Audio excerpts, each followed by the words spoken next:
Hey guys, welcome back to the Dwan Moore Show. It's been a while, just celebrated a birthday yesterday. I want to say happy birthday to my daughter Lena. Happy 11th birthday. Hope you got everything you wanted and more. Happy level up day. Now to go on with our news story, it's going to be covering some Pokemon Go news. This story is from WWG, a division of comic book, and the story is by Christian Hoffer. Is Pokemon Go fair? An old debate has recently resurfaced among Pokemon Go fan base. Earlier this week, a Pokemon Go YouTube account called Trainer Tips posted a 20-minute asking whether the game was fair to all trainers. This isn't exactly a new debate, but Nick, the guy who runs Trainer Tips, brought up the argument after participating in a Pikachu Outbreak Festival in Yokohama, Japan. Not only did the event have a special spawn, including shiny Pikachus, people who attended had the first chance to capture Mewtwo, weeks before anyone else could. So is Pokemon Go fair? Let's take a look at both sides of the argument. If you live in a rural area, you already know the answer. Whether Pokemon Go is fair to all players, the game... Oh my, strange cat, where did you come from? You must shoo now. Yikes.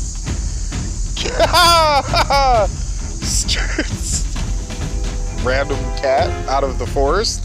Anywho's, the game is skewed towards... And if you live in a rural area, you already know the answer to whether Pokemon Go is fair to all players. The game is skewed toward players who live in dense urban areas with large concentrations of Pokestops, gyms, and other players. Rural players have always gotten the short end of the stick in Pokemon Go, but those problems were recently highlighted in the inclusion of raid battles, special events that require multiple players to work together to beat high-level Pokemon. While most large cities have some sort of Pokemon Go Facebook group of Discord that players use to coordinate raid times, rural players don't necessarily have the same sort of resources. Basically, if you're a rural player, don't know 5 to 6 other Pokemon Go players, then you might not be able to participate in raids at all, even if you find one. There's also the issue of Pokemon Go live events. When regional exclusive Pokemon were limited to just one continent, you could argue that playing field was at least somewhat even.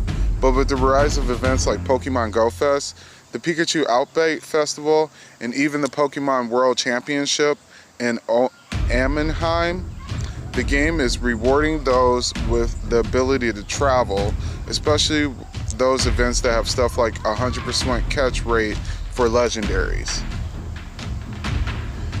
Pokemon Go is fair.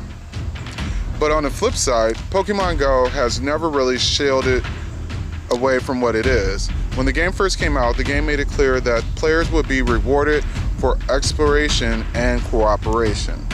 While some players can play the game simply by exploring their immediate surroundings, Pokemon Go never really put a qualifier on how much travel people would need to put in to find enjoyment in the game.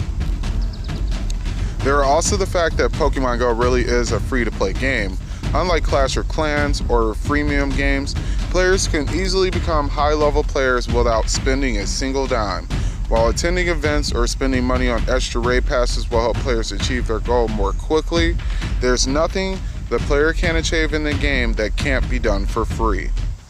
That's even more true with the changes to gyms, which have made it so that any player can clear out a gym in just a few minutes.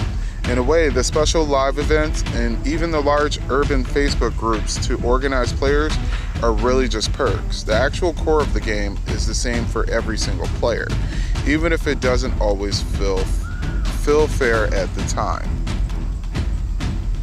Maybe we're looking at this wrong. Our thoughts on the whole Pokemon Go fair debate is this. No, Pokemon Go isn't fair, but it's hard to see how it could be better. This is a game that has very specific goals and has limitations tied to the real world. While there are a few ways that Pokemon Go could improve its experience for rural players, the reality is that its developers have limited resources and a large user base to try to please. Given the slow rate that Pokemon Go has improved over the last year, we're not sure if Pokemon Go could do much else to make the game better for all players. at least not without determinately impacting progress towards other features that would benefit a larger portion of the fan base. As for live events, there's nothing we've seen at any live events that could be called elsewhere. Yet, yes, it's a lot easier to catch an unknown at a live event than it is in the wild, but that's how Pokemon Go incentives players for attending. Until Pokemon Go makes a Pokemon exclusive to a live event, we can't really say that attending one is mandatory for players. So what do you think? Is Pokemon Go fair? Let me know in the comment section below. If you like what I do, don't forget to like, give me that thumbs up, and subscribe. Don't forget to share with your friends. And as always, you could have spent your time with anywhere on the world in this planet, but you chose to spend the time here with me, and for that I am truly thankful, and I will see you next time on The Dewan Moore Show.